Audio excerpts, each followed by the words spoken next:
Good morning, welcome back. તો હું છું સચિન રાવલ અને આપણે સૌ ફરીથી મળી રહ્યા છીએ આપણા કોમ્પ્યુટરના લેક્ચરમાં. તો આપણે હતા ચેપ્ટર નંબર 8 પર, જ્યાં આપણે શેલ સ્ક્રિપ્ટ શીખી હતી બહુ બધી. જ્યારે આપણે ગયા લેક્ચરમાં તમને યાદ હશે તો આપણે શેલ સ્ક્રિપ્ટ જોઈ હતી, જેના અંદર આપણે કોમ્પ્યુટરના અંદરથી મતલબ કે કોમ્પ્યુટરના મશીનનો જે ટાઈમ છે એ ટાઈમના હિસાબથી આપણે મેસેજ પાસ કરેલો કે સપોઝ સવાર છે તો ગુડ મોર્નિંગ આવે, બપોર છે તો ગુડ આફ્ટરનૂન આવે અને સાંજ છે તો ગુડ ઇવનિંગ આવે. આપણે એવો મેસેજ પાસ કર્યો હતો, બરાબર. અને એ મેસેજ પરથી આપણે શેલ સ્ક્રિપ્ટ બનાવીને એને કમ્પ્લીટલી રન કરી હતી. એના પહેલા આપણે બીજી શેલ સ્ક્રિપ્ટ પણ જોઈ હતી, જેના અંદર આપણે જોયું હતું કે ભાઈ સપોઝ આપણી જોડે કોઈ ફાઇલ છે તો એને કમ્પેર કરીને કહી શકાય, મતલબ કે બે ફાઇલ છે તો સેમ નામની ફાઇલ છે, અંદરનો મેસેજ શું છે એ પણ આપણે જોઈએ. અગર સેમ મેસેજ હોય તો જ કમ્પેર થાય, ના હોય તો ડિફરન્ટ આવી જાય. અલગ અલગ મેસેજ આવે, શું મેસેજ આવે એ પણ આપણે આઉટપુટમાં જોયું હતું, બરાબર. અને હવે આપણે પહોંચી ગયા છે પેજ નંબર 165 માં, જ્યાં છે આપણે શેલ સ્ક્રિપ્ટ નંબર 15 પર. ઓકે, આપણે જે પ્રીવિયસ લેક્ચરમાં કદાચ જેમને યાદ હોય તો આપણે એક વસ્તુ નવી શીખી હતી, જેના અંદર હતું એલ્સ ઇફ. કે આપણે જ્યારે પહેલા કરતા હતા ઇફ કન્ડિશન, જેમાં આપણને બે જ મેસેજની જરૂર હતી કે હા કાં તો ના વાળો. પણ એલ્સ ઇફમાં આપણે ત્રણ મેસેજ પણ જોયા હતા, જેના અંદર મેં ગુડ મોર્નિંગ, ગુડ આફ્ટરનૂન અને ગુડ ઇવનિંગ નો મેસેજ નાખ્યો હતો. તો આપણા માટે નવી વસ્તુ હતી. આજે પણ આપણે એક નવી વસ્તુ શીખવાની છે, પણ એના પહેલા એક જે શેલ સ્ક્રિપ્ટ છે આપણે પહેલા જોઈ લઈએ 15 નંબરની. એના પછી આપણે જ્યારે 16 નંબરની સ્ક્રિપ્ટમાં જઈશું ત્યારે આપણે જે નવું શીખવાનું છે એ આપણે જોઈશું. ઓકે, તો સૌપ્રથમ સૌથી પહેલા જેના લોકોએ બુક આવી સુધી નથી ઓપન કરી એ લોકો બુક ઓપન કરી દો. પેજ નંબર 164 164 ઉપર આવી જાઓ. ત્યાં શેલ સ્ક્રિપ્ટ લખેલી છે. ત્યાં એવું લખ્યું છે કે script to see whether user has created more than specified file in a month. મતલબ કે હવે આ સ્ક્રિપ્ટમાં આપણે એવું કરવાનું છે કે જે કરંટ મંથ છે આપણા સિસ્ટમનો, મતલબ કે જે મહિનો ચાલે છે એ મંથના અંદર યુઝરે કેટલી ફાઇલ બનાવી છે. સપોઝ હું એવું લખું કે એન્ટર કરો 20, તો 20 જેટલી ફાઇલ બનાવી છે. અગર બનાવી છે તો મેસેજ આવવો જોઈએ હા વાળો, અને નથી બનાવી તો મેસેજ આવવો જોઈએ ના વાળો. મતલબ કે સિમ્પલ. આપણને હવે લોજિક ખબર પડી ગઈ કે મારે હા અને ના નો જવાબ જોઈએ છે, તો હું શું યુઝ કરીશ? ઇફ કન્ડિશન યુઝ કરીશ, બરાબર. ઓકે, હવે બીજી વસ્તુ, સપોઝ આપણે અહીંયા બે વસ્તુ, એક બીજી વસ્તુ ધ્યાન કરવાની છે કે હવે આપણે ફાઇલને કઈ રીતે જોઈશું. હવે જેમ કે તમને બધાને ખબર છે કે આપણી હોમ ડાયરેક્ટરી હોવી જોઈએ. હોમ ડાયરેક્ટરીના અંદર આપણી ફાઇલ હશે. હવે આપણે જ્યારથી લેક્ચર સ્ટાર્ટ કર્યા છે, તો આ મંથના અંદર મેં જ્યારે હંમેશાથી લેક્ચર સ્ટાર્ટ કર્યા છે, તો લેક્ચરના સ્ટાર્ટથી હમણાં સુધી મેં 10 15 20 જેટલી ફાઇલ બનાવી છે. જેમ કે મેં ફોલ્ડર પણ બનાવ્યા mkdir થી, પછી આપણે cat કમાન્ડની ફાઇલ પણ બનાવી, અને હવે આપણે શેલ સ્ક્રિપ્ટ પણ બનાવીએ છીએ. તો એ બધી વસ્તુ કાઉન્ટ થશે, અને બધી વસ્તુ કાઉન્ટ થઈને આપણે જોઈ શકીએ કે ભાઈ સપોઝ હું લખું 20, તો 20 થી વધારે બનાવી છે, 10 થી વધારે બનાવી છે, અગર બનાવી છે તો હા વાળો મેસેજ, નથી બનાવી તો ના વાળો મેસેજ આવશે. ઓકે, હવે આ વસ્તુ થશે કઈ રીતે એ આપણે અહીંયા સ્ક્રિપ્ટમાં આપણે જોઈ લઈએ, બરાબર. અને આ સ્ક્રિપ્ટમાં એક નવી વસ્તુ પણ છે. હંમેશા આપણે ઇકો મેસેજથી સ્ક્રિપ્ટ સ્ટાર્ટ કરીએ છીએ કે પહેલા લખો કે તમારે કેટલી ફાઇલ જોઈએ છે, ફાઇલનું નામ શું જોઈએ છે, એવી રીતે આપણે મેસેજ લખતા હોઈએ છીએ. હવે અહીંયા પહેલા જે લોકો એક કમાન્ડ છે, જે આપણે છઠ્ઠા ચેપ્ટરનો એક કમાન્ડ છે cnd, બરાબર, કાઉન્ટ કરવા માટેનો, કે શું કર્યું છે અંદર કાઉન્ટ કરાવે છે. પણ પહેલા જ મેસેજ નાખવા, જે કમાન્ડ નાખવાનો મતલબ શું છે કે એ પહેલા જ શું કરી લેશે, અહીંયા મંથ પકડી લેશે કે ભાઈ સિસ્ટમમાં કયો મંથ છે, બરાબર. એટલે જાન્યુઆરી છે, ફેબ્રુઆરી છે, માર્ચ છે, કયો મંથ છે. હવે જાન્યુઆરી છે તો 01, ફેબ્રુઆરી છે તો 02, એવી રીતે મેસેજ આવશે. ઓકે, હવે આપણે જોઈએ કે પહેલા મંથ કેપ્ચર કરે છે કે નહીં, અને કેપ્ચર કરે છે તો આઉટપુટ આવે છે કે નહીં, અને બીજી વસ્તુ કે આપણે કેટલી ફાઇલ બનાવી છે એ વાળો કમાન્ડ ચાલે છે કે નહીં. કેમ કે આપણે સિમ્બિન યુઝ કરીએ છીએ, તમને બધાને ઓલરેડી ખબર છે કે આ અલ્ટરનેટિવ સોફ્ટવેર છે, આમાં અમુક વસ્તુ નથી પણ ચાલતી એટલા માટે. ઓકે, તો આપણે જોઈએ પેજ નંબર 164 માં હું સ્ક્રિપ્ટ લખું છું, બરાબર. તો સૌથી પહેલા હું અહીંયાથી સિમ્બિન સ્ટાર્ટ કરી દઉં છું. સિમ્બિન સ્ટાર્ટ કરીને સૌથી પહેલા તો હું શું કામ કરીશ કે ભાઈ હોમ ડાયરેક્ટરી છે એ બદલાઈ તો નથી એ મારે જોવાનું છે, બરાબર. જે તમને ઓલરેડી ખબર છે કે અમુક ટાઈમ ચેન્જ થઈ જાય, અમુક ટાઈમ બીજી જગ્યાએ જતી રહે, આપણે ભૂલી જઈએ કે ક્યાં છે હોમ ડાયરેક્ટરી, આપણને ખબર ના હોય તો હું શું કરું, પહેલા એ જોઈ લઈશ કે ભાઈ બરોબર છે કે નહીં, જેની જગ્યાએ હોવી જોઈએ કે નહીં, બરાબર. તો મને જ્યાં સુધી યાદ છે, મારો જે પ્રીવિયસ લેક્ચર હતો ત્યાં મારી હોમ ડાયરેક્ટરી હતી ડેસ્કટોપ પર જ હતી, બરાબર. હવે એની પહેલા હું શું કરીશ, હોમ ડાયરેક્ટરી જોવા $home કરીશ. તો હું $home કેપિટલમાં લખું છું, $home લખ્યું. હવે મને બતાવે છે કે હોમ મેદાન અહીંયા છે. હવે હું જોઈ લઉં કે હોમ ડાયરેક્ટરી મારી ક્યાં છે, તો અહીંયા આ મારી ડેસ્કટોપ પર જ છે, બરાબર. ડેસ્કટોપ પર હોમ ડાયરેક્ટરી છે, આ મારી ડાયરેક્ટરી છે, અહીંયા મેં સ્ક્રિપ્ટ બનાવી છે જે આપણે બનાવી હતી 8મા ચેપ્ટરની, તમને યાદ હશે 8મા સુધી, બરાબર. તો હવે આપણે જોઈશું કે હા ભાઈ ચલો અહીંયા તો સ્ક્રિપ્ટ બધી અવેલેબલ છે, બરાબર. હવે આ સ્ક્રિપ્ટ અવેલેબલ છે તો આ સ્ક્રિપ્ટમાં આપણે આપણા ફોલ્ડરમાં આપણે બનાવ્યા હતા, બેકઅપ વાળો ફોલ્ડર બનાવી દીધું, કોમ્પ્યુટર વાળો ફોલ્ડર બનાવી દીધું, એટલે આ બધું આપણું હોમ ડાયરેક્ટરી ના અંદર જ છે, આપણે બરાબર જગ્યાએ છીએ. હવે હું અહીંયાથી સ્ક્રિપ્ટ બનાવવાનું ચાલુ કરીશ. તો સ્ક્રિપ્ટ બનાવવા માટે આપણે લખીશું vi સ્ક્રિપ્ટ નંબર હું લખીશ અહીંયા 15 બરાબર. તો 15.sh 15 નંબર છે. હવે હું લખવાનું ચાલુ કરીશ. ઇન્સર્ટ કમાન્ડ દબાઈશ, મતલબ કે i દબાઈશ, પછી હું લખીશ cnt. હવે મિસ્ટેક થઈ ગઈ પહેલામાં જ, ચલો વાંધો નહીં, આપણે એને પછી ડિલીટ કરી દઈશું. cnt ઇક્વલ ટુ અહીંયા મેં પાછો જે સિમ્બોલ છે એકના બાજુમાં એ વાળો લીધો, એના પછી ls સ્પેસ -l, પછી shift અને ઉપરનો સીધી લાઈન વાળો, પછી grep યુઝ કરીશું. જે શું કરશે, grep કરશે અહીંયાની ટોટલ જે ડેટ મંથ છે એને, બરાબર, જે મંથ છે એને grep કરશે. એના પછી ડબલ કોટ્સમાં જે મંથ છે એને સ્ટોર કરવાનો $1 માં, અને પછી ફરીથી એકનો બાજુવાળો સિમ્બોલ. ઓકે, એના પછી મેસેજ પાસ કરે છે જેવો હંમેશા કરે છે, echo -n, પછી અહીંયા મેસેજ લખે છે enter number of files, કે ભાઈ કેટલા નંબર તમારે જોવા છે, કે ભાઈ તમે 10 થી વધારે બને છે, 20 થી વધારે, તો નંબર અહીંયા લખીશું. એ નંબરને આપણે અહીંયા n ફાઇલ કરીને રીડ કરાવી દઈશું. પછી if લખીશું test, પછી અહીંયા શું કરીશું, કમાન્ડ cmd જે આપણે કર્યું હતું ત્યાં, બરાબર, જે યુઝ કર્યું તો cmd વાળો એ માઈનસ gt ગ્રેટર ધેન નો સિમ્બોલ છે. હવે ગ્રેટર ધેન એટલે કે એનાથી વધારે, બરાબર. એ હું તમને આગળ આ સ્ક્રિપ્ટ પતી જાય એના પછી તમને બતાવીશ કે કઈ રીતે યુઝ થાય છે. પછી અહીંયા લખ્યું ધેન નો સ્પેલિંગ અહીંયા ખોટો થઈ ગયો મારાથી. ઓકે, વાંધો નહીં, ફરીથી લખી દઉં છું અહીંયા ધેન, ઓલું ડિલીટ કરી દઈશું. પછી હું લખીશ echo, જે મેસેજ લખ્યો છે આપણે અહીંયા લખીશું કે you have created more than $and file, मतलब कि मैं जितना नंबर लगे ये नंबर આવશે in the month of $1, બરાબર. અહીંયા છેલ્લે મંથ આવશે, કે જે મંથ આવશે મંથમાં જે મંથ, અગર સપોઝ જાન્યુઆરી છે તો 01 આવશે, ફેબ્રુઆરી છે તો 02 આવશે, માર્ચ છે તો 03 આવશે, એવી રીતે, બરાબર. હવે આપણે જોવાનું કે બંનેમાંથી શું પ્રિન્ટ થાય છે. you have not created, અગર સપોઝ નથી બનાવી, મેં લખ્યું 50 તો 50 નથી બનાવી, તો શું થશે કે ભાઈ you have not created ફરીથી because to extra more than $5, मतलब कि जितनी नंबर लगे છે મેં files in the month of $1, બરાબર. ડબલ કોટ્સ કમ્પ્લીટ ને અહીંયા ફી. હવે હું આને સેવ કરીશ અને પહેલા એડિટ કરીને એના અંદર જે મિસ્ટેક કરી છે એને નીકાળી દઈશ. જેમ કે અહીંયા પહેલા બી એક્સ્ટ્રા લખી ગયું છે, આ ધ્યાન એક્સ્ટ્રા થઈ ગયું છે ખોટું, પછી અહીંયાથી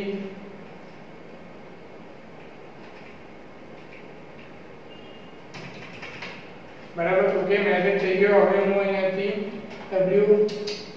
wq કરીને આને સેવ. હવે આને રન કરીશું. રન કરવા માટે sh સ્ક્રિપ્ટ નું નામ, મતલબ કે જે સ્ક્રિપ્ટ નું નામ છે એ લખીશું કે script15.sh. હવે enter the number of file. હવે સપોઝ અહીંયા હું લખું 10, એન્ટર. અહીંયા આવી અનએક્સપેક્ટેડ એરર, બરાબર. એરર આવી ગઈ લાઈન નંબર 9, લાઈન નંબર 11. આપણે જોઈ લઈએ કે આપણે શું ભૂલ કરી છે. તો લાઈન નંબર 9 અને 11 માં આપણે શું ભૂલ કરી છે આપણે એ જોઈ લેવાની. સૌથી પહેલા તો આપણે અહીંયા સૌથી પહેલી વસ્તુ એ ભૂલ કરી છે કે અહીંયાથી મેં ડબલ કોટ્સ કમ્પ્લીટ કર્યા નથી, બરાબર. તો પહેલા અહીંયા ડબલ કોટ્સ કમ્પ્લીટ કરીને આપણે રન કરીને જોઈ લઈશું. હવે હું ઇન્સર્ટ કમાન્ડ ચાલુ કરું છું. $1, ફરીથી મિસ્ટેક થઈ ગઈ, ડબલ કોટ્સ ને સેવ કરું છું. ફરીથી રન કરી જે એક્સ્ટ્રા 1 આવે છે એને નીકાળી દઈશું.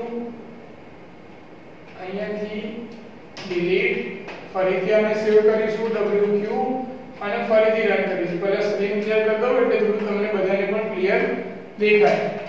Clear.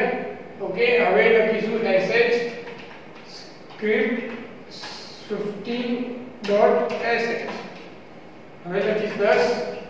You have created more than 10 files in a month of, मतलब કે એવો આવ્યો કે જે મંથ છે, મતલબ કે જે મંથ આપણે સિસ્ટમમાં છે જાન્યુઆરી ફેબ્રુઆરી 0102 આવ્યો નહીં કારણ કે grep કમાન્ડ ચાલતો નથી, પણ એવો મેસેજ આવી ગયો કે મેં 10 થી વધારે ફાઇલ બનાવી છે। જેમ કે મને યાદ છે કે આ મહિનામાં મેં ઘણી બધી ફાઇલ બનાવી છે, મેં બહુ બધા ફોલ્ડર બનાવ્યા, બહુ બધી ફાઇલ્સ બનાવી હતી, પછી આપણે સેલ સ્ક્રિપ્ટ પણ બનાવીએ છીએ, હમણાં 15મી સેલ સ્ક્રિપ્ટ પર છીએ, તો આપણે 10 થી તો વધારે ફાઇલ છે, તો આપણે રન કરીને બીજો કાગળ લખીને જોઈએ કે હું ફરીથી આને રન કરું છું।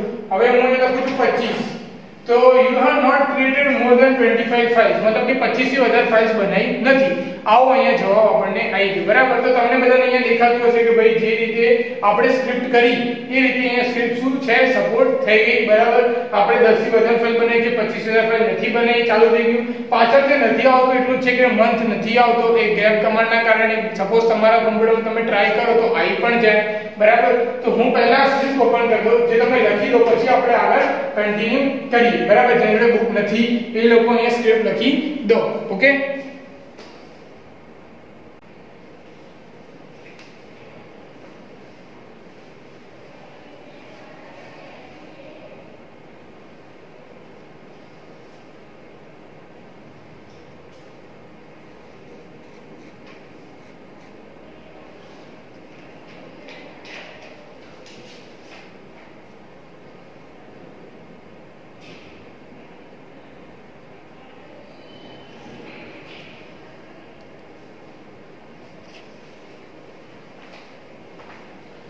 ઓકે, તો આઈ હોપ તમે લોકોએ લખી લીધું હશે, બરાબર। હવે આપણે આગળ વધીએ। આ સ્ક્રિપ્ટ સિવાય જે આપણે મેઇન શીખવાનું છે, મેં સ્ક્રિપ્ટમાં પણ તમને કીધું કે -gt નો મતલબ ગ્રેટર ધેન થાય, બરાબર। ત્યાં બધા પેજ નંબર બાજુમાં જો 165 ઉપર આવી જાઓ, ત્યાં તમને ટેબલ દેખાતું હશે, એક કોષ્ટક છે 8.3, ત્યાં તમે લોકોએ 10મા ધોરણમાં સપોઝ તમે બધા ભણ્યા હશો, જ્યાં આપણે એક સિમ્બોલ આવે કે ગ્રેટર ધેન છે, લેસ ધેન છે, આપણે સિમ્બોલ મૂકતા હતા, બરાબર। તો એ જ વસ્તુ હવે આપણે અહીંયા સેલ સ્ક્રિપ્ટમાં કરવાની છે, પણ ખાલી ફરક શું છે કે અહીંયા આપણે સિમ્બોલ નથી મૂકવાનો, અહીંયા આપણે લખવાનું છે। શું લખવાનું છે? તો આલ્ફાબેટ લખવાના છે, જે આલ્ફાબેટ એના આપેલા છે, મતલબ કે અગર ગ્રેટર ધેન છે મતલબ કે મોટું, બરાબર, તો શું છે કે -gt, અગર લેસ ધેન છે તો -lt, જે તમે લોકો જોઈ શકો છો કોષ્ટકમાં, પછી ગ્રેટર ધેન અને ઇક્વલ ટુ, બરાબર, તો એના અંદર શું આવશે -ge, પછી less than or equal to -le, બરાબર, પછી ઇક્વલ ટુ ના અંદર શું આવશે -eq, અને નોટ ઇક્વલ ટુ આવશે ne, બરાબર। એટલે આ રીતના આલ્ફાબેટ અહીંયા આપેલા છે। હવે આપણે કન્ડિશનના અંદર આપણે શોધવાનું આવશે આવી રીતે, તો તમારે જ્યાં સિમ્બોલ નાખવાના આવે તો સિમ્બોલ જગ્યાએ આલ્ફાબેટ નાખવાના રહેશે, એ તમારે યાદ રાખવાનું, ઓકે। આને કહેવાય રિલેશનલ ઓપરેટર। આપણે ચેપ્ટર નંબર 7 માં જે છેલ્લી સેલ સ્ક્રિપ્ટ જોઈ હતી, જેના અંદર આપણે સરવાળો, બાદબાકી, ગુણાકાર અને ભાગાકાર આ ચાર વસ્તુ જોઈ હતી, જેમાં ગુણાકાર નહોતો ચાલતો, તો એ શું હતા? અરિથમેટિક ઓપરેટર હતા। આને શું કહેવાય? રિલેશનલ ઓપરેટર કહેવાય। હવે એનાથી આગળ જે બીજા ઓપરેટર છે એ છે લોજિકલ ઓપરેટર। તો લોજિકલ ઓપરેટર કયા છે? એન્ડ, ઓર અને નોટ, મતલબ કે શું છે? એન્ડ, ઓર અને નોટ। આપણે તમે 10મા ધોરણમાં શીખેલો છે, કાં તો આ, કાં તો આ, કાં તો બંને નહીં, બરાબર। એ રીતની કન્ડિશન આપણે સર્કલ બનાવતા, સર્કલમાંથી આપણે એ વસ્તુ કમ્પેર કરતા હતા ધોરણ 10 ના અંદર। તો આ વસ્તુ અહીંયા કોમ્પ્યુટરમાં છે, પણ આના માટે શું છે? અલગ આલ્ફાબેટ છે, -a, -o, જે છે અહીંયા નોટ ઇક્વલ ટુ માં 1 ના ઉપર સિમ્બોલ છે એ છે, શિફ્ટ દબાઈને કરો તો એ વાળો સિમ્બોલ, 1 દબાવો કીબોર્ડમાં, એ શિફ્ટ કરીને કરો તો એ કે નોટ, મતલબ કે બંનેમાંથી કોઈ પણ નહીં, બરાબર, ઓકે। તો એ રીતના આપણે યુઝ કરવાનું છે, એટલે લોજિકલ ઓપરેટર કહેવાય, એ પણ તમારે યાદ રાખવાના। એના પછી છેલ્લી નીચે એક વસ્તુ છે ફાઇલ ઓપરેશન। હવે ફાઇલની ઓપરેશન અંદર આપણને કઈ ફાઇલમાં કઈ પરમિશન છે એ વસ્તુ આપણે ચેપ્ટર નંબર 6 માં જોઈ લીધી હતી કે ભાઈ કઈ ફાઇલને રીડ છે, રાઇટ છે, w છે, r છે, x છે, કે ભાઈ બધી પરમિશન છે, એ રીતની પરમિશન આપણે પહેલા ત્યાં જોઈ હતી। હવે એ જ પરમિશન આપણે અહીંયા સેલ સ્ક્રિપ્ટમાં ચેક કરવાની છે। તો ચેક કરવા માટે આપણે શું કરીશું? એ અહીંયા આપેલું છે, બરાબર। જો તમે સપોઝ જોઈ શકશો તો -s છે, ત્યાં લખ્યું છે કે ભાઈ ફાઇલ છે એની સાઈઝ 0 થી વધારે છે કે નહીં। કોઈક ફાઇલ હોય જેની સાઈઝ 0 હોય, કોઈક ફાઇલ હોય જેની સાઈઝ 0 થી વધારે હોય। 0 નો મતલબ શું હોય કે એ ફાઇલ ભૂલથી બની ગઈ હોય, કાં તો એ ફાઇલમાં કંઈક બનાવ્યું જ ના હોય, ખાલી ફાઇલ હોય, બરાબર। તો એ સાઈઝ ચેક કરવા માટે -s યુઝ થાય, -f યુઝ થાય કે ફાઇલ છે કે નથી, -d છે, બરાબર। એ રીતે અલગ અલગ દરેક વસ્તુ ત્યાં યુઝ થાય છે। હવે આપણે એમ જોવા જઈએ કે ફાઇલના અંદર કેટલી સાઈઝની ફાઇલ છે, તો આપણે અગર વિન્ડોના અંદર જોવા જઈએ તો શું થાય કે સપોઝ હું આને હમણાં બંધ કરી દઉં અને આપણી જે ડાયરેક્ટરી છે, જે હોમ ડાયરેક્ટરી, ત્યાં જઈને આપણે અગર ચેક કરીએ તો અહીંયાથી હોમ પર જતો રહીશ તો અહીંયા તમને બધામાં સાઈઝ દેખાય। જો અહીંયા 12 KB છે, પછી 1 KB છે, 1 KB છે, પછી આ 0 KB ની છે, મતલબ કે આ ફાઇલમાં કંઈ નથી બનાવેલું, બ્લેન્ક છે, બરાબર, જે આપણે ભૂલથી બનાવી હતી SHVI કરીને। પછી આ જે છે 4 KB ની ફાઇલ છે, પછી આ ફોલ્ડર છે તો ફોલ્ડરને જોવા માટે શું કરવાનું, રાઈટ ક્લિક કરવાનું, રાઈટ ક્લિક કરીને છેલ્લું ઓપ્શન આવશે પ્રોપર્ટીમાં જવાનું, પ્રોપર્ટીમાં જશો એટલે ત્યાં તમને દેખાય 0 બાઇટ 0 ફાઇલ 0 બાઇટ્સ બરાબર, કેમ કારણ કે આ ફોલ્ડર શું છે, ખાલી ફોલ્ડર છે એટલા માટે અંદર કઈ છે જ નહીં. હવે કોઈ ફોલ્ડરમાં કઈ વસ્તુ પડી છે જેમ કે આ પડી છે તો આ ફોલ્ડરની રાઈટ ક્લિક કરીને પ્રોપર્ટી જોશો તો તમને મળશે 1 ફાઇલ 4 KB, શું છે 4 KB નું ફોલ્ડર છે જેના અંદર એક ફાઇલ પડેલી છે, જે ફાઇલ છે 1 KB ની ફાઇલ છે જે તમને અહીંયા દેખાય છે બરાબર. ઓકે, તો આ રીતે આપણે એની સાઈઝ જોઈ શકીએ. આખી વિન્ડોનું જે સૌથી ઈઝી છે અને આપણને એક્યુરેટ મળી જાય છે કે કેટલા બાઇટ કેટલા KB ની ફાઇલો છે. પણ આ જ વસ્તુ તમારે ઉબુન્ટુમાં જોવી હોય તો આપણને થોડી ડિફિકલ્ટ પડી જાય એટલે આપણે શું કરીએ કે સેલ સ્ક્રિપ્ટ થી જોઈ શકીએ કે ભાઈ 0 વાળી છે મતલબ કે ખાલી ફાઇલ છે કે ખાલી ફાઇલ નથી બરાબર. તો આપણે એના માટે આપણે આ જે છે સેલ સ્ક્રિપ્ટ લખવાની છે, જે સેલ સ્ક્રિપ્ટનો મતલબ છે પેજ નંબર 167 167 માં જુઓ, cell script to check of file size, ફાઇલની સાઇઝ ચેક કરવા માટે છે કે ભાઈ 0 છે કે 0 થી વધારે બરાબર, કંઈક લખેલું છે કે નહીં અંદર એ જોવા માટે આપણે જે છે નવી સેલ સ્ક્રિપ્ટ લખવાની છે.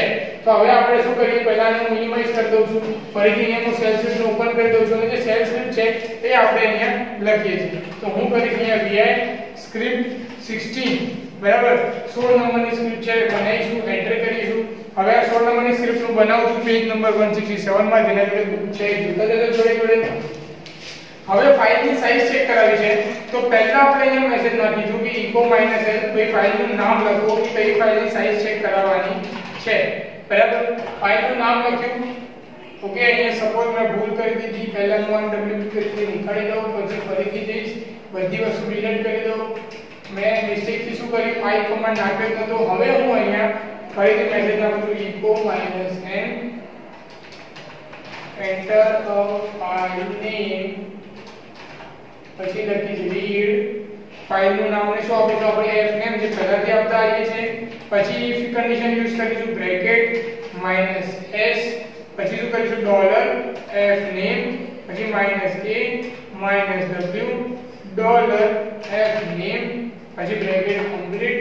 if કન્ડિશન અગર સાચી છે તો ધેન કરીને મેસેજ echo, શું મેસેજ આવશે કે $fname has size greater than 0 and user has right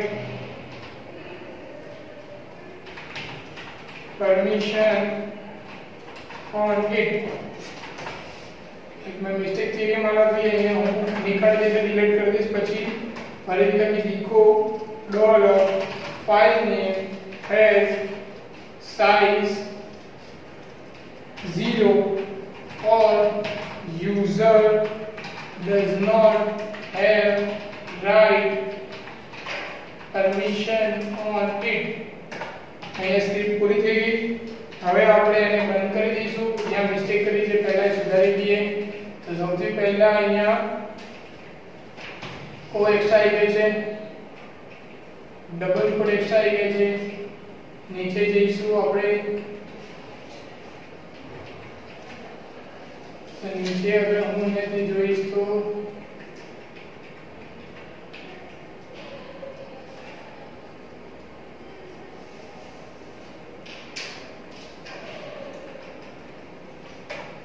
આ સ્પેલિંગ મિસ્ટેક છે, ખાલી સ્પેલિંગ મિસ્ટેક જ છે. ઓકે, હવે અહીંયાથી હું આને સેવ કરીશ, સ્ક્રીનને ક્લિયર કરી દઉં, થોડી મોટી પણ કરી દઉં. Okay, sh script source.sh. Okay, હવે રન કરીશું. પહેલા પૂછશે કઈ સ્ક્રિપ્ટ તમારે નાખવાની છે, મતલબ કે તમારે કઈ ફાઇલ ચેક કરવી છે 0 સાઇઝ થી વધારે છે કે નહીં તમારે જોઈએ. તો આપણે જે હમણાં કરીએ જ કરીએ કે 15 નંબર. તો અહીંયા આવ્યું કે 15 has size greater than 0 and user have a right permission on it, મતલબ કે જે 15 નંબરની જે ફાઇલ છે એ 0 થી વધારે KB ની છે અને એના અંદર પરમિશન છે. જેમ કે તમે જોઈ શકો કે 15 નંબરની આ જે ફાઇલ છે 1 KB ની છે. હવે આપણે 0 KB વાળી ફાઇલ જોઈએ તો અહીંયા છે script.shbi. હવે હું એને રન કરીશ ફરીથી. અહીંયા હું લખીશ script it.shbi બરાબર. હવે આ 0 વાળી છે તો એનો મેસેજ કે shbi has size 0 or user does not have a right permission on it. મતલબ કે શું થયું કે આપણે જે નાખ્યો કન્ડિશન એ નાખેલી કન્ડિશન સાચી થઈ, જે 0 વાળી છે એમાં 0 વાળી મેસેજ, જે 0 વાળી નથી એમાં 0 નથી આવે કે ગ્રેટર ધેન 0 છે, અને અંદર 0 વાળી ફાઇલ છે પરમિશન નથી, ખોટી બની ગઈ છે ફાઇલ, અને અંદર પરમિશન છે કારણ કે આપણે હમણાં જ આ ફાઇલ બનાવી, બરાબર. એટલે આપણને મેસેજ મળી ગયો કમ્પ્લીટ જે આપણે જોઈતો હતો એ. હવે આમાં શીખવાવાળી વસ્તુ શું છે એ જોઈ લો.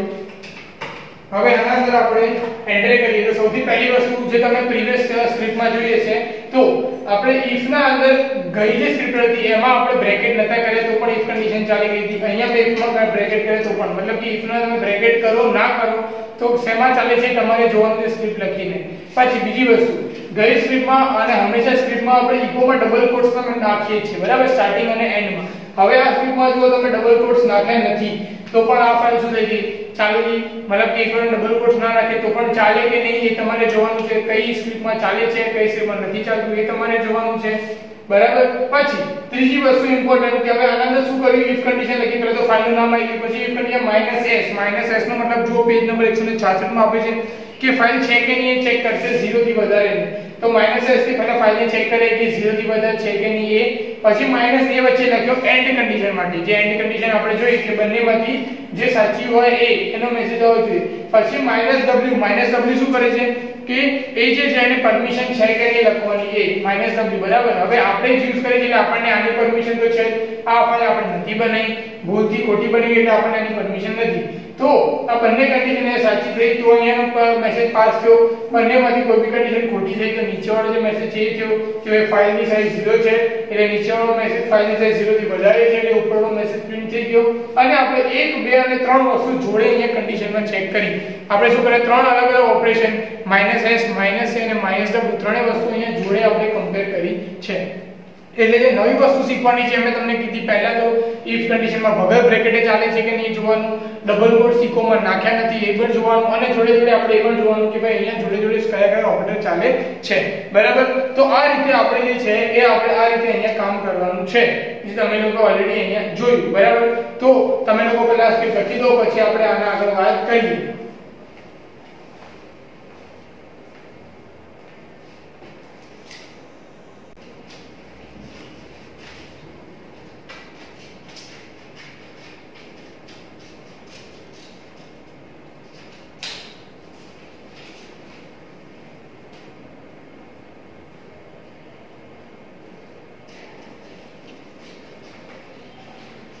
ઓકે, તો આઈ હોપ તમે લોકોએ લખી દીધી હશે સ્ક્રિપ્ટ. હવે આ સ્ક્રિપ્ટ પતી ગઈ.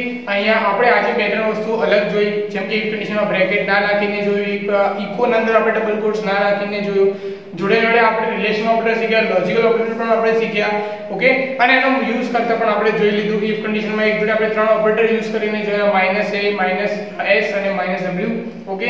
તો સૌ પહેલા તમે લોકો આની પ્રેક્ટિસ કરી લો અને યાદ કરી લો જ્યારે પ્રેક્ટિકલ કરો ત્યારે કે ભાઈ આમાંથી આ વસ્તુ આપણને આવી શકે છે, બરાબર. થિયરી તમારે ઓલરેડી નથી જ વાંચવું એટલે તમને એનું બર્ડન છે નહીં, પણ પ્રેક્ટિકલ તમે જોઈ લો એટલે તમને પ્રેક્ટિકલના ટાઈમે કોઈ પ્રોબ્લેમ આવે નહીં, બરાબર, જ્યારે તમે પ્રેક્ટિસ કરતા હો ત્યારે. આના પછી જે છે એ મોટી સ્ક્રિપ્ટ છે, જેમ તમે જોઈ શકો છો પેજ નંબર 168 માં, બરાબર. તો આપણે શું કરીશું હવે, સ્ક્રિપ્ટ નેક્સ્ટ લેક્ચરમાં જ કરીશું. ઓલરેડી આપણે આજનો લેક્ચર છે ઓલમોસ્ટ પૂરો થવા આવ્યો છે. આ સ્ક્રિપ્ટ કરીશું તો હજી અડધો કલાક જતો રહેશે અને બહુ મોટી સ્ક્રિપ્ટ છે એટલા માટે તો આને આપણે નેક્સ્ટ લેક્ચરમાં જ લઈશું. આના જોડે આપણે શું છે ચેપ્ટર નંબર 8 ના અંદર હવે 3-4 સ્ક્રિપ્ટ જ બાકી છે, એ પતી જશે એટલે ચેપ્ટર નંબર 8 પૂરું થઈ જશે અને કમાન્ડ લાઈન પૂરું થઈ જશે મેઇનલી. તો તમને કમાન્ડ લાઈનમાં જ્યાં જ્યાં બી પ્રોબ્લેમ પડે તો આ સ્ક્રિપ્ટ કરતા ટાઈમે તમને પ્રોબ્લેમ હોય તમે કહી શકો છો. મારું જે આઉટપુટ આવ્યું એ જ આઉટપુટ ના આવે, સપોઝ તમારું કંઈક અલગ આઉટપુટ આવે તો પણ તમે મને કહી શકો છો. મારે અહીંયા જે ગઈ સ્ક્રિપ્ટ આપણે જોઈએ 15 નંબરની એમાં મારે મંથ મતલબ કે 01 02 નતું આવ્યું, તમારે સપોઝ આવી જાય તો પણ તમે મને કહી શકો છો કે અમારી સક્સેસફુલી રન થઈ ગયું, બરાબર. ઓકે, તો તમે લોકોને પ્રેક્ટિસ કરો, કઈ પ્રોબ્લેમ આવે તો પૂછી શકો.